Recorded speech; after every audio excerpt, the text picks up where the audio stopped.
পুরো পৃথিবীকে এক ছাদের তলায় এনে দিয়েছে ইন্টারনেট।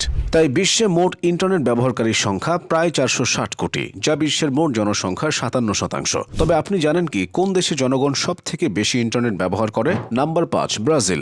ল্যাটিন আমেরিকার এই দেশটিতে ইন্টারনেট ব্যবহারকারী জনসংখ্যা প্রায় 175 মিলিয়ন, যা ব্রাজিলের মোট জনসংখ্যার প্রায় 82%। Number 4, Indonesia. এশিয়ার এই দেশটিতে প্রায় 225 মিলিয়ন জনগণ ইন্টারনেট ব্যবহার করেন, যা দেশের মোট জনসংখ্যার 80%। নাম্বার 3, যুক্তরাষ্ট্র। যুক্তরাষ্ট্রে বসবাসকারী প্রায় 93% জনগণ ইন্টারনেট ব্যবহার করেন। দেশটিতে ইন্টারনেট ব্যবহারকারী জনসংখ্যা প্রায় 312 মিলিয়ন।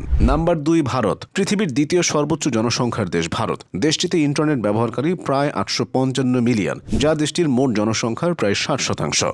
নাম্বার 1, চীন। বিশ্বের সবচেয়ে বেশি জনসংখ্যার দেশ চীন। দেশটির মোট 1.05 বিলিয়ন লোক ইন্টারনেট ব্যবহার করেন, যা চীনের মোট জনসংখ্যার 73%। আর বাংলাদেশের 62% মানুষ ইন্টারনেট ব্যবহার করে। প্রায় 93.702 মিলিয়ন বাংলাদেশি জনগণ ইন্টারনেটকে পকেটে নিয়ে ঘুরছেন।